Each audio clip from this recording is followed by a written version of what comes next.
ఉన్న మండలాధ్యక్షులు అందరూ బయలుదేరి మేము వరంగల్ వచ్చే వాళ్ళం. ఫస్ట్ మేము బళ్ళు వేసుకొని వస్తాం. బళ్ళు వేసుకొని వచ్చుకుంటూ తర్వాత తీసుకుంటాను కిలో వరంగల్ సంఘం నాడి చేసుకొని రోడ్డు మీద 2 లైన్లు వచ్చే విధంగా ప్రయత్నం చేసి అంబేద్కర్ సెంటర్కి వచ్చిన తర్వాత అందరం స్లోగా నినాదాలు ప్లకార్డ్స్ పెట్టుకోవాలి. ఫస్ట్ ఆర్ఎంపీల ఐక్యత వర్ధిల్లాలి, టీఎస్ఎంసీ దాడులు మా పైన చేయవద్దు అని బతిలాడినట్టుగా మాట్లాడుకోవాలి తప్ప ఏ మాత్రం మాట్లాడినా తెల్లారి ఇంటికి.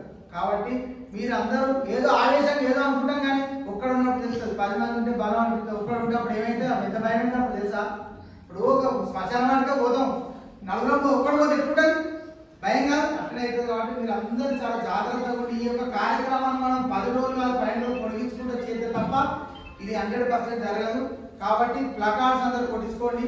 ఏ మండలం ఆ మండలం బ్యానర్ పెట్టుకొని వస్తే బాగుంటుంది. కిలవరంగల్ మండలం తీసుకోండి, మండలం పెట్టుకొని తర్వాత అందరూ నల్ల బ్యానర్ ధరించుకొని వస్తే ఈ యొక్క కార్యక్రమాన్ని విజయవంతం చేసుకోవాలి. ఎందుకంటే ఈ 4 రోజుల కార్యక్రమం అనుకోకుండా దయచేసి తర్వాత మీరు ఏదో 2 రోజులు 3 రోజులు బంద్ పెడితే మన సంపాదన పోతుంది అనుకుంటారు కానీ తర్వాత మొత్తానికే పోయే అవకాశాలు ఉన్నాయి. ఎందుకంటే 50% సాయంత్రం 25 మరి మొదలైన ఫస్ట్ కొంతమంది 30-40 ఏళ్ళ పిల్లలు కాబట్టి పర్సన్ ఎంబీబీఎస్ చదివించారు. కొంతమంది కాలేజీ ఫీజు ఎక్కడికి వెళ్తారు? మీరు వారం రోజులు ఫీజులు లేకపోతే ఆగమవుతున్నాం. కాబట్టి మీరు అందరూ చాలా ఆలోచించుకొని ఈ హరిబాబు సార్ గారి సారథ్యంలో, ఎందుకంటే ఆల్రెడీ చెలో హైదరాబాద్ కార్యక్రమం, చెలో అసెంబ్లీ కార్యక్రమాలు చేసిండ్రు. వాళ్ళు మనకు ఉన్నప్పుడు వాస్తవంగా అదృష్టం. ఎందుకంటే మనం ఎంత చేసేవాడు చెప్పేటోళ్ళు. ఇప్పుడు పెళ్లి అయినప్పుడు ఏం ఒక పెద్దవాళ్ళ ఇంట్లో ముసలాన్ని కూడా అదే పరిస్థితి మనకు ఉన్నది. కాబట్టి పురవృద్ధులు తర్వాత మన భీష్మాచార్యులు లెక్క ఉన్నటువంటి వ్యక్తి ఇతను.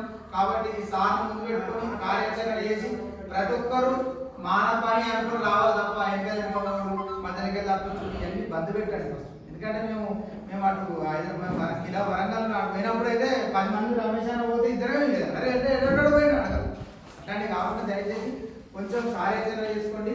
ప్రతి సభ్యుడు వెనకాల టీఎస్ఎంసీ దాడులకు నిరసనగా మేము హాస్పిటల్ 4 రోజులు బంద్ పెట్టాలని ప్రతి ఒక్కరు అతికించండి. అది ఏంటిది అనేది సార్ వాళ్ళు తయారు చేసి వాట్సాప్ పెడతారు.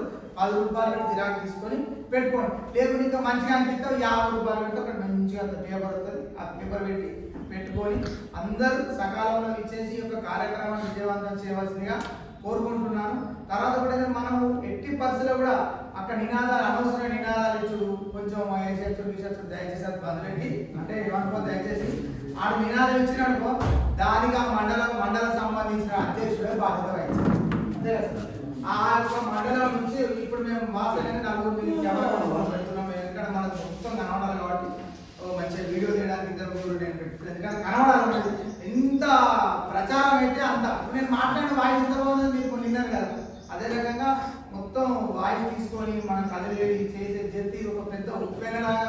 ఎందుకంటే ఎంత చేసినా మనం ప్రచారం కావాలి. చిరంజీవి వస్తానంటే మన పోలీస్ షాప్ పోతే ఒకటి వస్తుంది. అదే రకంగా మన ప్రచారం ముఖ్యం కాబట్టి ప్రచారం కూడా బాగా చేయాలి.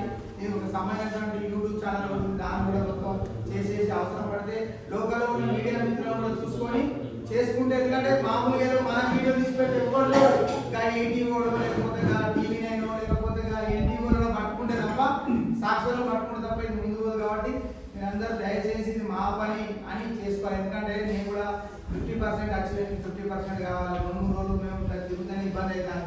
మరి మొత్తం పని అయితే పరిస్థితి ఏంటంటే మరి వేరే పని అయితే చేయలేము. కాబట్టి మీరందరూ దయచేసి ఆలోచించుకొని 6 రాని వ్యక్తులకు సలహా చెప్పినట్టుగా 5,000 రూపాయల జరిమానా విధించారు. రానులు ఏమంటే ఆ మండలాధ్యక్షుడే బాధ్యత. ఎవరు అవుతా మండలాధ్యక్షులు కానీ డివిజన్ నాయకులు కానీ వాళ్ళ బాధ్యత వహించి ఈ యొక్క కార్యక్రమాన్ని విజయవంతం చేయవలసిందిగా కోరుకుంటూ సెలవు.